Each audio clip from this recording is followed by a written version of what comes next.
Wilsonville was one of those American towns where everyone knew everyone else, and the biggest news of the week could be a change in the product range at the local supermarket.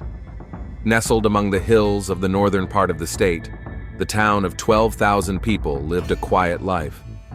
The main street stretched for only 8 blocks, lined with a bank, a post office, 3 restaurants, a barber shop, and a hardware store where you could buy everything from nails to garden hoses. The county jail stood on the outskirts of town, a reminder that even in such quiet places, there is another side to life. The gray concrete building behind a high barbed wire fence stood in stark contrast to the cozy houses with white picket fences and manicured lawns in the center of Wilsonville.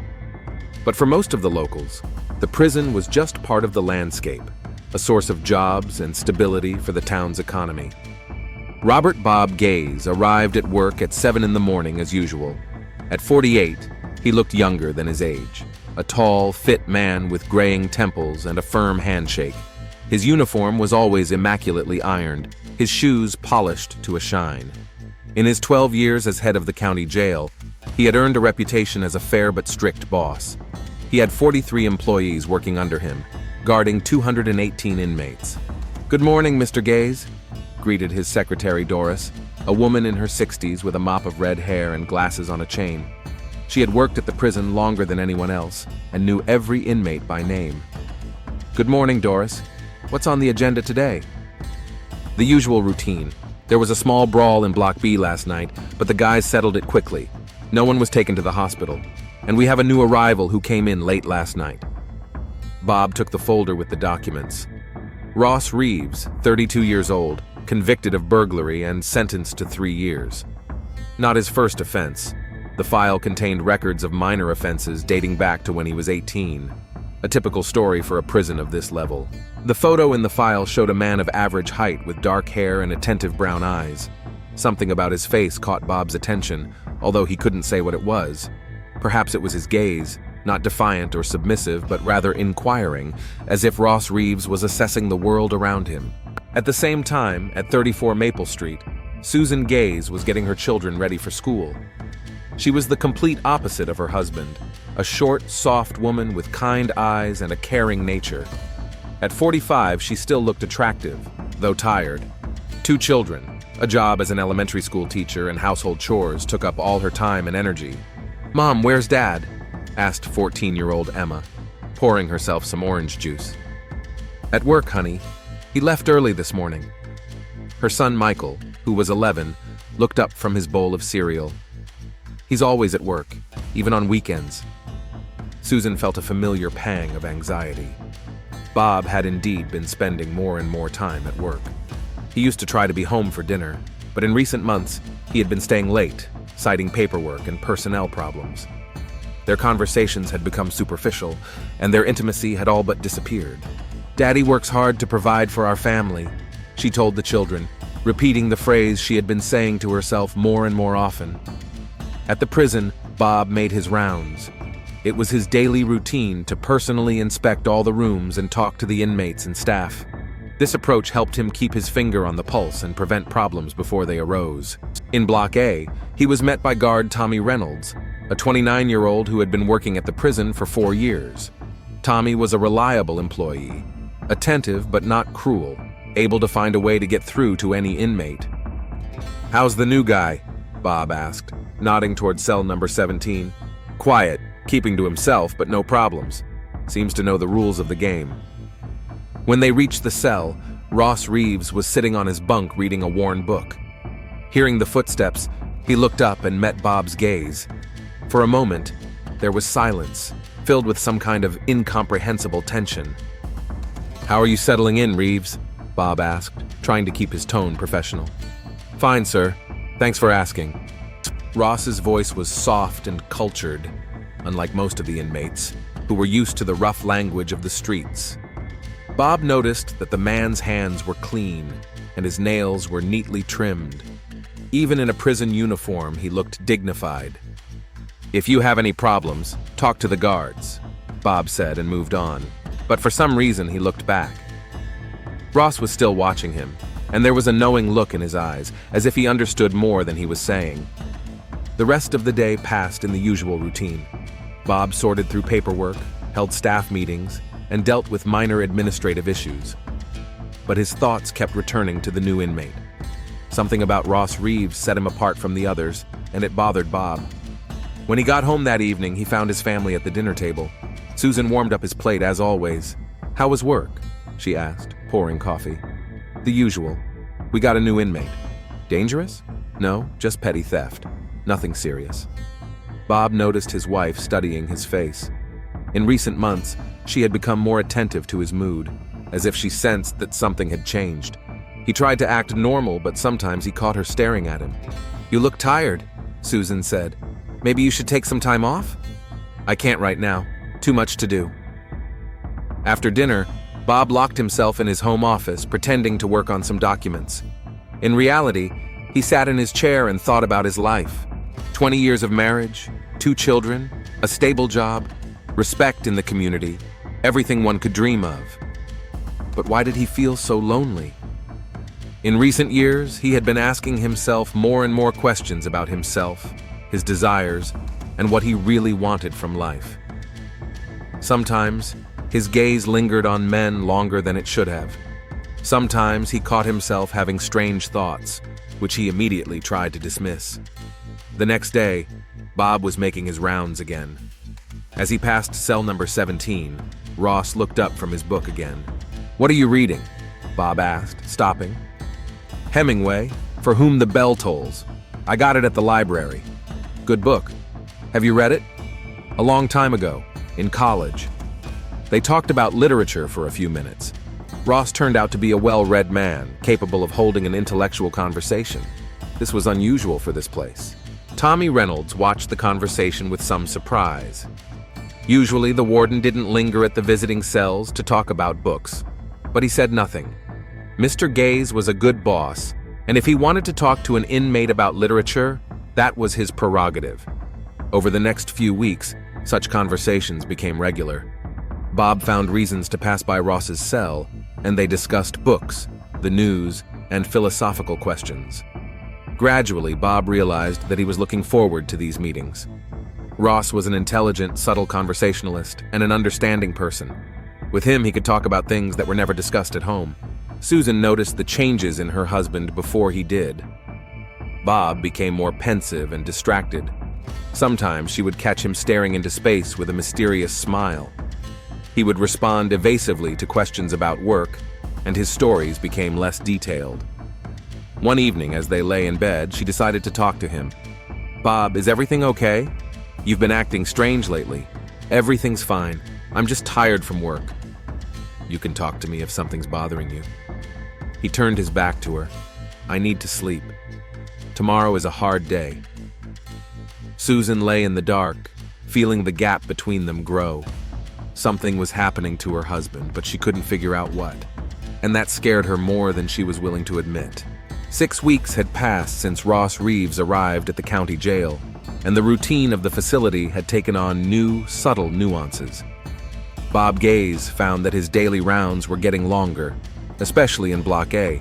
His conversations with Ross had gone from brief, polite exchanges to real discussions that could last half an hour. "Have you ever read James Baldwin?" Ross asked during one such conversation, sitting on the edge of his bunk in his cell. Bob stopped, holding a folder of documents in his hands. "Baldwin? I don't remember him." "You should. He writes about people who are forced to hide their true selves from the world, about the price they have to pay for it." Something in Ross's tone made Bob look at him more closely.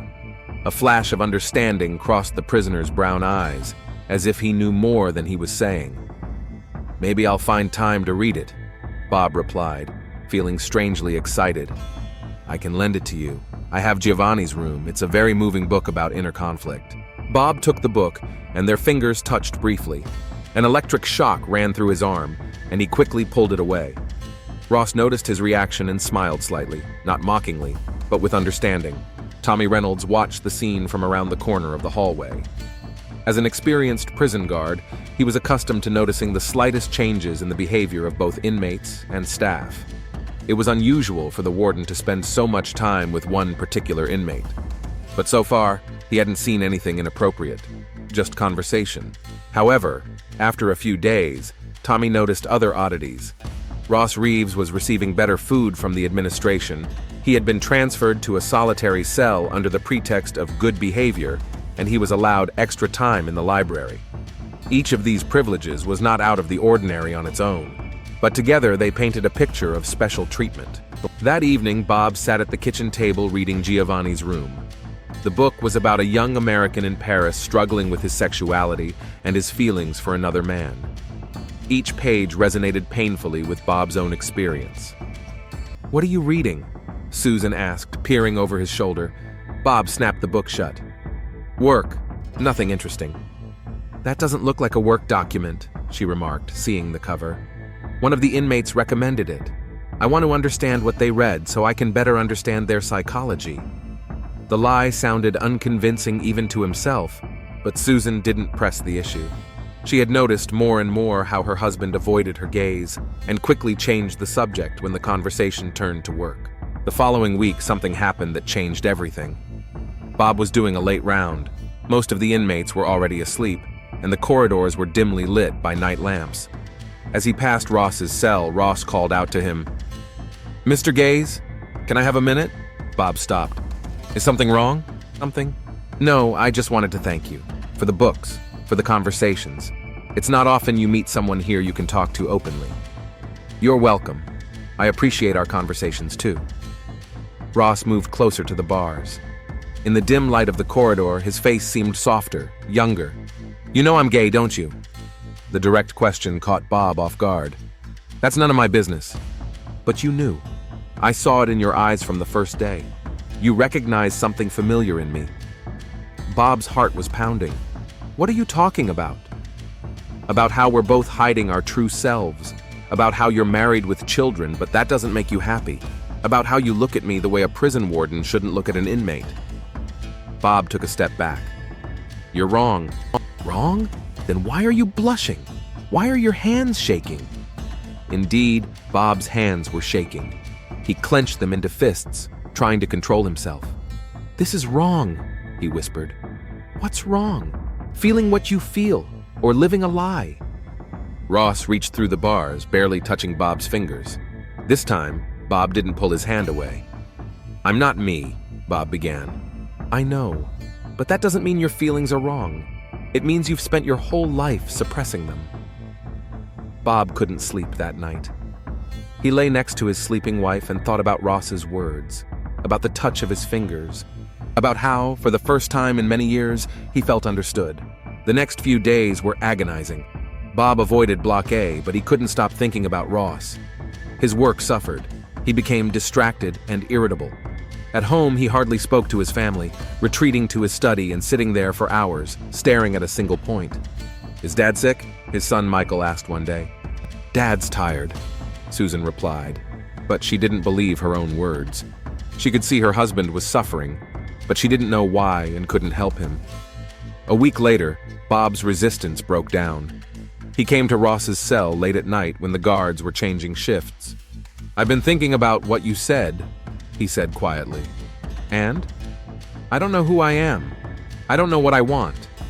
Do you want me to help you figure it out?" Bob nodded, not trusting his voice. In the weeks that followed, their meetings became more frequent and intimate. Bob would come to Ross's cell after lights out and they would whisper about life, dreams, and fears.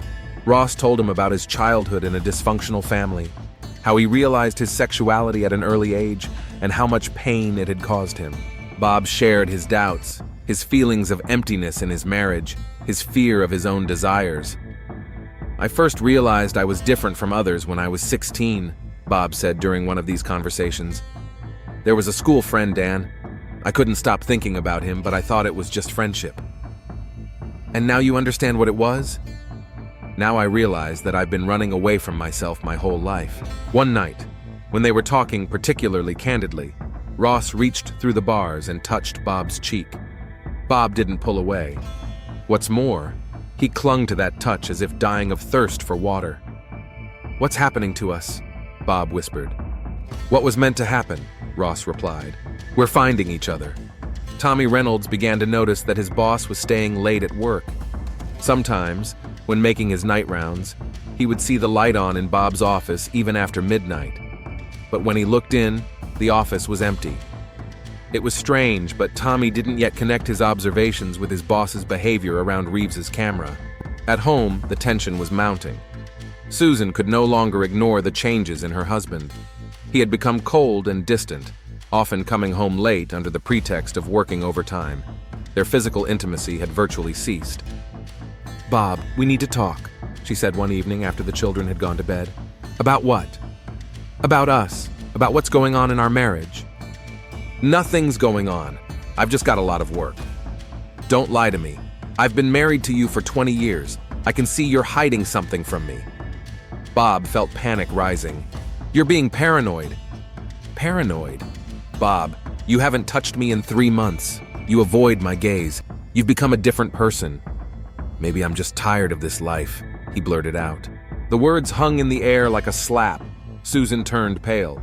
"What do you mean?" Bob realized he had said too much. "Nothing. I'm sorry. I just need some time."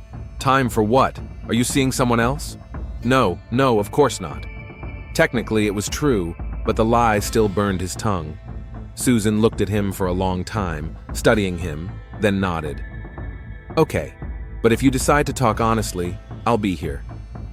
That night, they went to bed in tense silence, each on their side of the bed, feeling the gulf between them. In prison, Ross lay on his bunk and smiled in the darkness. The plan was working better than he could have hoped. Bob Gaze was a lonely, confused man, desperate for understanding and acceptance. People like that were easy to manipulate if you knew which strings to pull. Ross felt nothing but calculated interest for the prison warden. He saw an opportunity to improve his situation and intended to take advantage of it.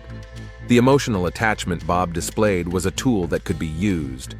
But for now, he was playing the role of the understanding lover, ready to help Bob figure himself out. The real game was just beginning. 2 months later, the relationship between Bob and Ross reached a new level. What had started as intellectual conversation turned into something much more dangerous and intimate. Bob came to Ross's cell almost every evening after his official shift ended, when the corridors were empty and the chances of being seen were minimal. "I think about you all the time," Bob confessed during one of these encounters, standing at the bars of the cell.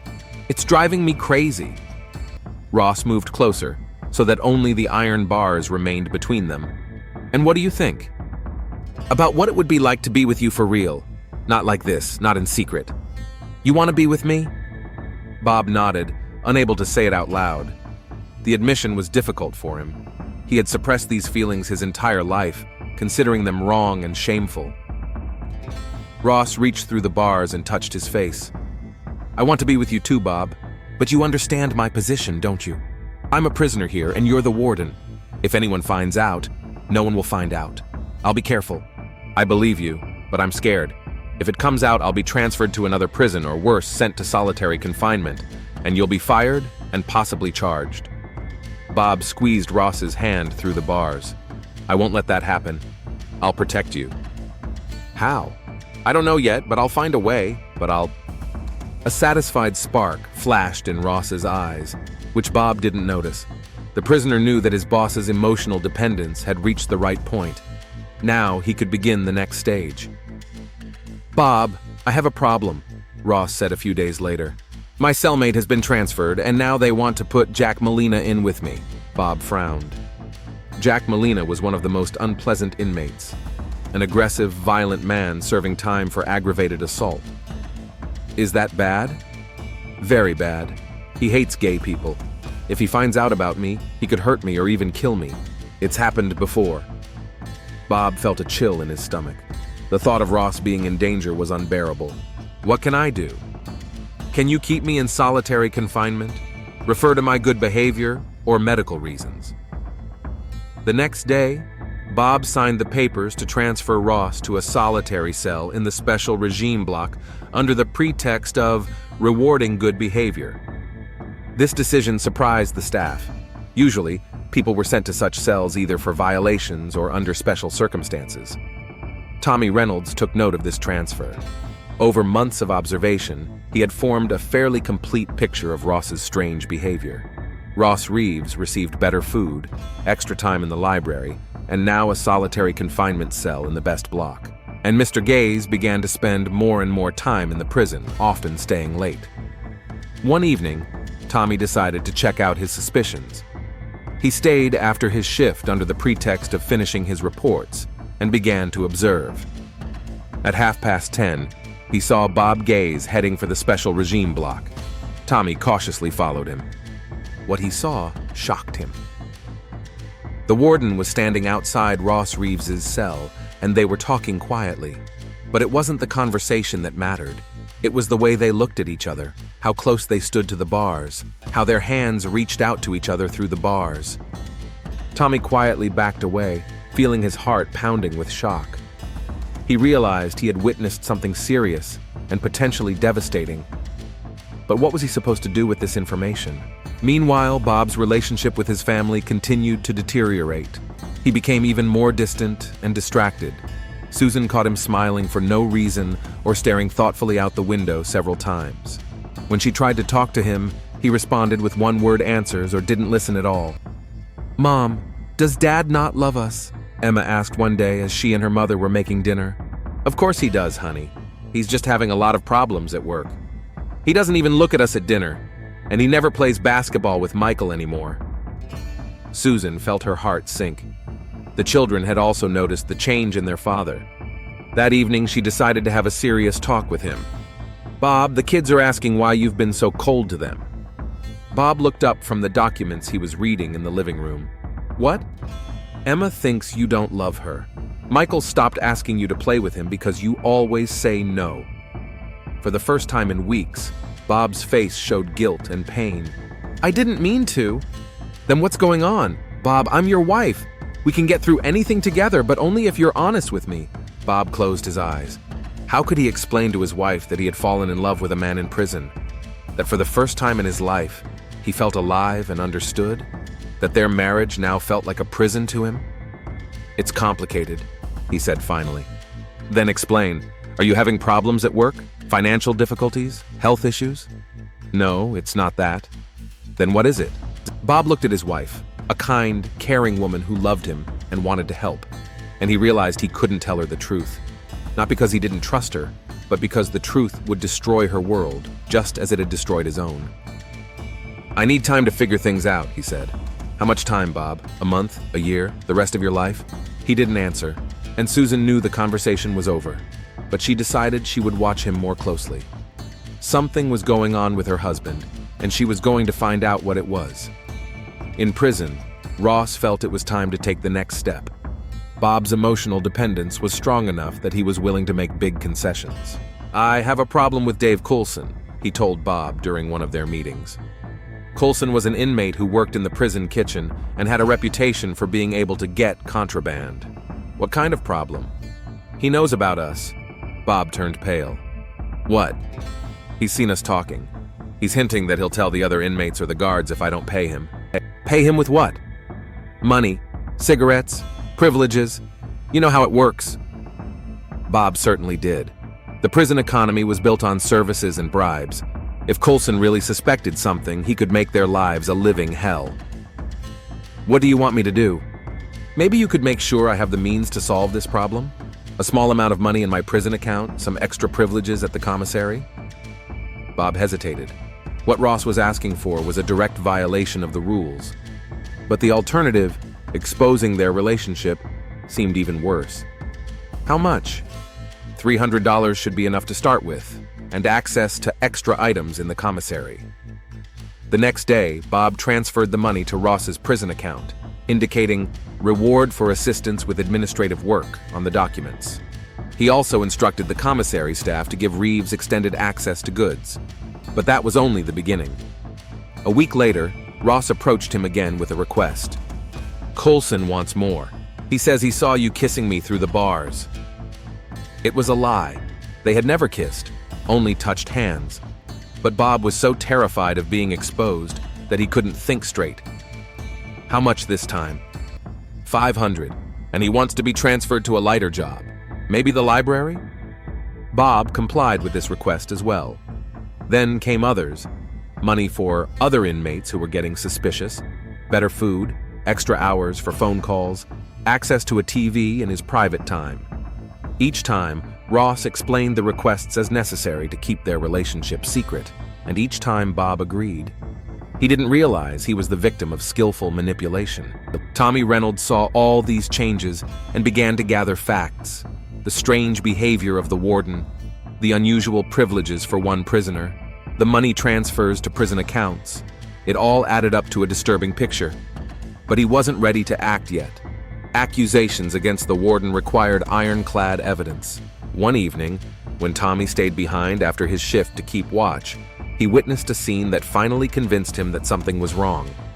Bob and Ross were standing at the bars of the cell, as close as the bars would allow, their hands clasped together, whispering like lovers. Tommy quietly took out his phone and took several photos. The quality wasn't very good due to the dim lighting, but it was enough to show the intimacy of their interaction.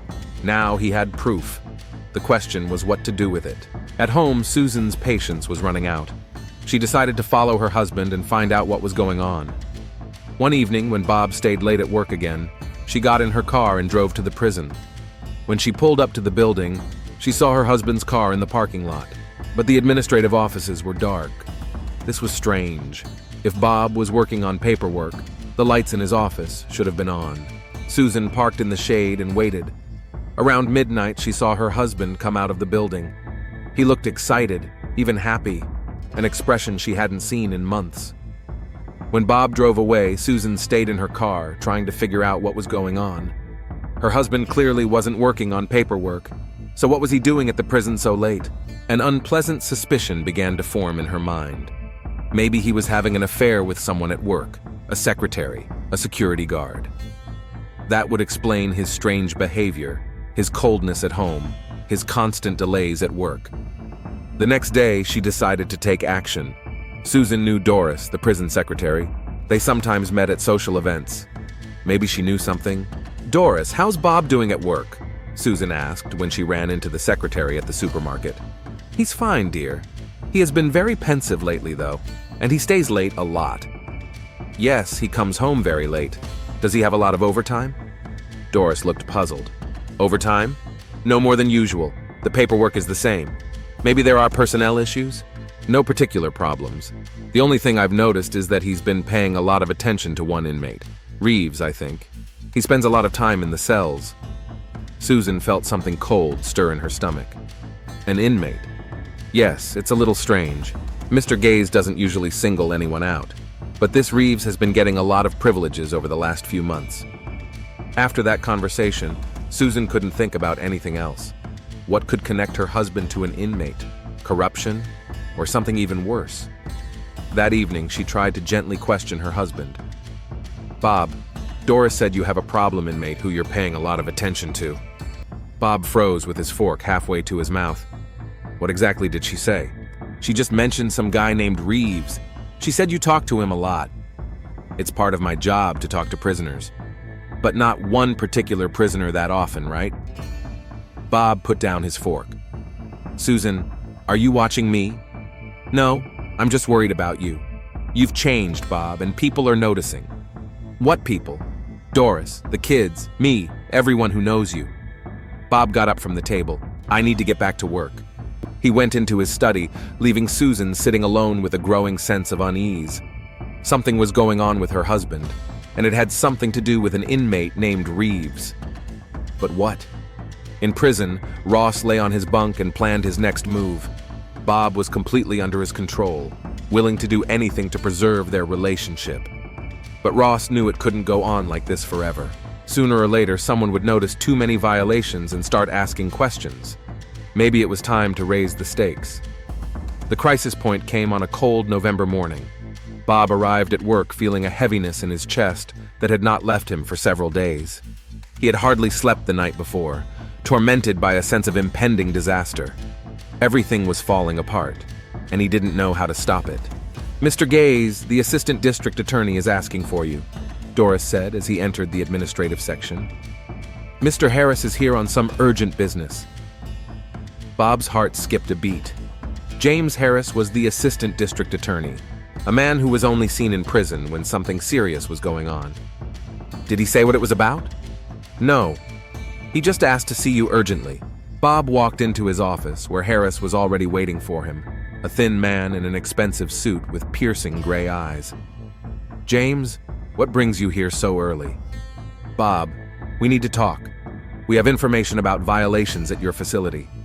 The blood drained from Bob's face. What kind of violations? Corruption, illegal privileges for inmates, possibly more serious things. Harris took out a folder. One of your employees has come to us with concerns about your behavior. Bob sat down in a chair, feeling his legs buckle. Who? I can't give you a name yet, but we have enough information to launch a preliminary investigation. It concerns an inmate named Ross Reeves. Bob's world collapsed. Someone knew. Someone had seen something. Someone had gathered evidence. I don't know what you're talking about, he tried to bluff. Bob, don't make me play games. We have a witness who claims that you're giving Reeves unwarranted privileges and spending a suspicious amount of time alone with him. It's part of my job. Transferring money to his prison account is part of your job too?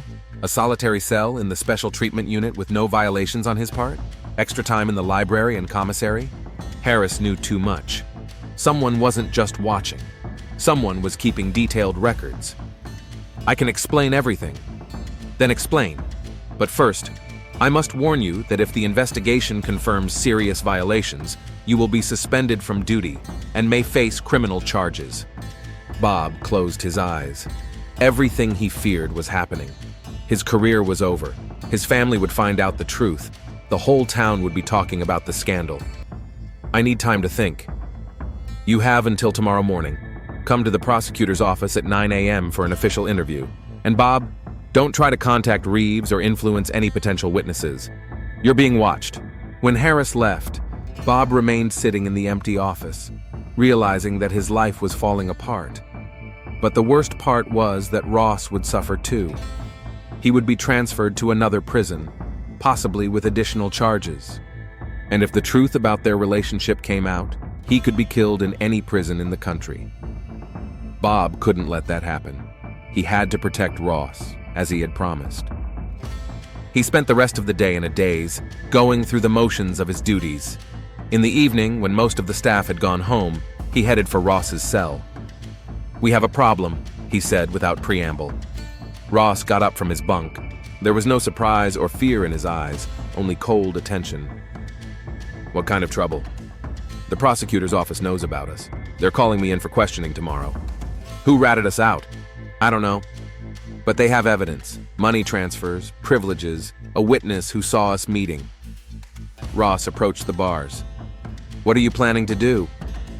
"I'll find a way to protect you. I'll take all the blame." "That won't help. If they know about our relationship, they'll transfer me anyway. And in another prison." Ross didn't finish, but they both knew what he meant. "I won't let that happen." "How can you stop it? You're not a magician." Bob stood silently, his mind racing. There had to be a way out, some way to protect Ross and keep their secret safe. "What if you're not here when the investigation starts?" he said finally. "What do you mean?" "Escape. I can arrange for you to escape." Ross shook his head. "That will only make things worse. They'll catch me and then..." "Then what?" Ross looked Bob straight in the eye. "There's only one way to make sure I don't tell anyone." The words hung in the air like a death sentence. Bob understood what Ross was saying, but couldn't believe he was suggesting it. "You can't be serious." "I'm serious. If they transfer me, I won't live long anyway. Gays in prison are easy targets. Better quick in here than slow and painful somewhere else. No, I can't. You can, and you must. It's the only way to save your family, your career, your life."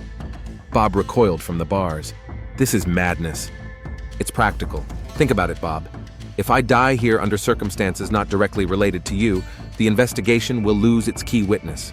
All that will remain is circumstantial evidence that can be explained away. What about us?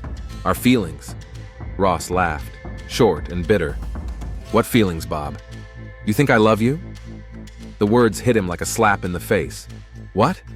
You think any of this was real? Our conversations, our touches, our confessions? It was a game, Bob.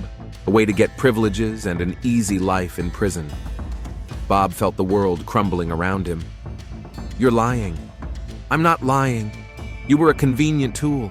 A lonely, confused man with power and access to resources. Easy to use. But I said what you wanted to hear. What made you give me money and privileges? Bob grabbed the bars, his knuckles turning white. You used me. From day one. And you let me do it because you desperately wanted to believe that someone understood your hidden desires. Rage rose in Bob's chest, a dark, all-consuming rage he had never felt before. This man had ruined his life, made him betray his family, and jeopardized his career and reputation. And all for money and privileges. You made me a criminal, Bob hissed. I made you honest. For the first time in your life, you acted according to your true desires instead of playing the role of the model family man. Shut up. Does the truth hurt? You're gay, Bob. You always have been. I just helped you realize it. For a fee, of course. Bob turned and walked away without saying a word. But a plan was already forming in his head. A terrible plan, but the only one possible. The next morning, he didn't go to the prosecutor's office. Instead, he stayed in prison and began to take action. First, he found Carl Jenkins, an inmate serving a life sentence for murder. Jenkins was the leader of a prison gang and a man feared by all the other inmates. Carl, I need a favor, Bob said when they were alone in the utility room. What kind of favor, boss? Ross Reeves is causing problems, serious problems. Jenkins nodded knowingly. What kind of problems? He's working with the prosecutor's office. He's feeding them information about what's going on in the prison. Who's doing what, who's connected to whom. It was a lie, but Jenkins couldn't know that. For men like him, snitching was the worst crime there was. I see. And what do you want me to do about it? I want the problem gone, permanently. That'll cost you. How much? $10,000 to my account, and special privileges for my people. Deal.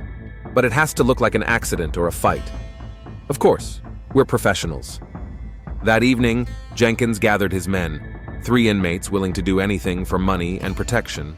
The plan was simple: provoke a fight in the shower, during which Reeves would accidentally suffer fatal injuries. Bob made sure that the surveillance cameras in the special regime shower block were unexpectedly out of order for maintenance. He also made sure that the guard on duty was distracted by an urgent call to another part of the prison. At 7 o'clock in the evening, Ross went to the shower as usual. He had no idea he was in danger, thinking Bob was still trying to find a way to protect him. Jenkins and his men were waiting in the next section. When Ross entered the shower stall, they moved in. It all happened quickly. Jenkins blocked the exit, while 2 others attacked Ross. A heavy bar of soap wrapped in a towel was brought down on his head, then several more blows to the body. Ross fell, hitting his head on the tiled wall. "Stop!" he shouted, realizing what was happening. "I'll pay more, whatever you want!" But it was too late. The 3rd blow landed squarely on his temple. Ross went limp and slid down the wall, leaving a bloody trail on the white tiles. Jenkins checked his pulse. "He's done!" They quickly staged a fight, scattering soap and towels and pretending to fight each other. Then one of them ran to call security, shouting about an accident in the shower. Bob was one of the first to arrive. He stood over Ross's body, feigning shock and outrage, but inside he felt a strange emptiness. The man he had considered the love of his life lay dead at his feet, and he himself had arranged this murder. "What happened here?" he shouted at the prisoners. "We don't know, boss," Jenkins replied. "We were fighting among ourselves, and Reeves just happened to be in the wrong place at the wrong time. He slipped and hit his head." Tommy Reynolds arrived a few minutes later. He carefully examined the scene, noticing several oddities. There was too much blood for a simple fall. The body was in a strange position, and most importantly, there was the expression on Mr. Geese's face. Instead of shock and regret, he saw relief. "Call the medics and the police," Bob ordered, "and isolate everyone who was in the shower." The next few hours were chaotic. The police, a medical examiner, and investigators arrived. The official version was simple: an accident during a fight between inmates. Ross Reeves was a random victim of prison violence. Bob played the role of the shocked warden perfectly. He expressed regret at the death of the inmate, promised to tighten security, and spoke of the tragedy of what had happened. "This is terrible," he told the detective in charge of the case. Reeves was a model inmate, never caused any trouble. Sometimes that happens, replied the detective. In the wrong place at the wrong time. When all the formalities were completed and the body was taken away, Bob remained alone in his office. He sat in the dark and tried to comprehend what he had done. He had ordered the murder of a man. He had become a murderer. But the alternative was even worse. If Ross had lived, the investigation would have destroyed everything. His family, his career, his reputation. His children would have grown up with a stain on their names, and Susan would have been the subject of gossip and ridicule. Now the key witness was dead. The prosecution's case was in tatters. Of course, questions could still arise, but without direct evidence and Ross's testimony, the case was unlikely to go anywhere. Bob picked up the phone and dialed Harris's number. "James, this is Bob Gaze. Something terrible has happened. Inmate Reeves died tonight in an accident." "What? How?" "A fight in the shower. He slipped and hit his head. The police are already investigating." A long pause. "That changes things," Harris finally said. "Without our main witness, our case is significantly weakened." "I understand, but I'm still willing to come in tomorrow for a chat if necessary." "Let's put it on hold for now. Let me look into the new circumstances."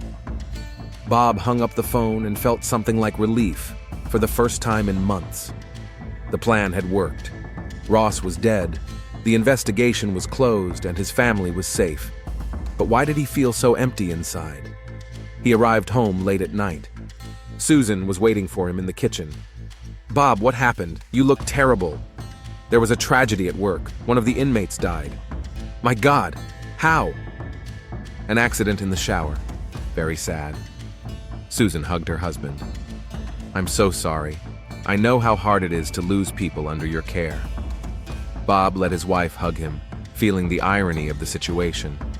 She was comforting him over the death of a man he had killed, a man who had destroyed their marriage without even knowing it. Detective Rosa Phillips arrived at the county jail early the next morning. It was her second trip there in a week. The first time she had come was in response to a report from Tommy Reynolds about suspicious behavior by the jail warden. Now the same inmate at the center of the scandal was lying in the morgue. Rose didn't believe in coincidences. In her 15 years on the force, she had seen enough accidents to recognize a murder disguised as a fight. "Show me the scene," she said to Tommy, who met her at the entrance. The special shower block was cordoned off with yellow tape. Rose carefully examined the room, making notes in her notebook. "There was a fight between 3 inmates here," Tommy explained. "Jenkins, Morris, and Wilson. They say Reeves just happened to be nearby and slipped." "Where exactly did he fall?" Tommy pointed to a spot on the far wall where traces of blood were still visible on the tiles. "Strange," Rose muttered. "If he slipped here, why is the blood splattered over such a wide area?" "What do you mean? When someone falls, the blood should be concentrated in one place, but here it's splattered, as if from blows." Rosa crouched down near the wall, studying the bloodstains. The height and direction of the splatters indicated that Reeves had been struck while standing upright, not lying on the floor. "What about the surveillance cameras?" "They were out of order the day before. Maintenance." "Who ordered the maintenance?" Tommy hesitated. "Mr. Gaze." Rosa wrote it down. Another suspicious coincidence. "Where are the inmates who were allegedly fighting?" "In solitary. Standard procedure." "I want to talk to them." Carl Jenkins was the first one. A massive man with tattoos on his arms and cold eyes greeted the detective without emotion. "Tell me what happened in the shower yesterday." "Just a regular fight. Morris owed me money and didn't want to pay me back. A fight broke out." "And Reeves?" "He was in the wrong place. He tried to get involved, slipped on the wet floor, and hit his head." "Did you know him?" "Not well. He was a quiet guy, kept to himself." Morris and Wilson's version was almost identical to Jenkins's, too identical for a spontaneous fight. "They rehearsed it," Rosa told Tommy when they left the holding cell. "Their stories are identical down to the smallest detail." "Do you think it was a contract killing?" "I think someone wanted Reeves to shut up for good." Tommy sighed deeply. "Detective Phillips, there's something you need to know." He told her about months of observing Bob Gaze's strange behavior, showed her photos of intimate encounters between the warden and the inmate, and listed all the privileges Reeves had received. Why didn't you report this earlier?" "I was afraid I was wrong. Gaze is a respected man in this town. To accuse him of such things without hard evidence. Now we have hard evidence. A dead body." Rose asked for all documents related to Reeves. Money transfers, changes in his prison regime, visitation records. The picture was clear. The warden had provided illegal services to the inmate, and when this threatened to be exposed, he had him eliminated. The next step was to obtain financial records. Bank documents showed that on the day before the murder, Bob Gaze had transferred $10,000 to Carl Jenkins's prison account. "That's the payment for the murder," Rosa told District Attorney Michael Stevens as she presented the evidence she had gathered. "Those are serious charges, Detective. Are you sure you can prove them?" "We have motive, opportunity, and direct evidence of payment, plus witness testimony of Gaze's strange behavior." "Good. Get an arrest warrant." Bob was sitting in his office reviewing reports when there was a knock at the door. 2 uniformed police officers and a woman in plain clothes entered. "Mr. Geese, Detective Rosa Phillips, I have a warrant for your arrest." His world began to crumble again. "On what charges?" "The contract killing of Ross Reeves and corruption." Bob slowly rose from his desk. "This is absurd. You have the right to remain silent." The detective's words sounded like they were coming through cotton wool. Bob thought about his wife, his children, how they would hear the news. His children's school friends, neighbors, the whole community would see his name in the headlines. At the police station, he was photographed, fingerprinted, and read his rights. Then he was taken to an interrogation room, a small room with an iron table and 2 chairs. "Mr. Gaze, we know about your relationship with Ross Reeves," Detective Phillips began. "We have photographs of your meetings, records of money transfers, witness statements." Bob remained silent. His lawyer had not yet arrived. "We also know that on the day before the murder, you transferred $10,000 to Carl Jenkins. Was that payment for your work?" "I'm waiting for my lawyer." "That's your right. But think about your family, Bob. Your wife and children will see all this in the news.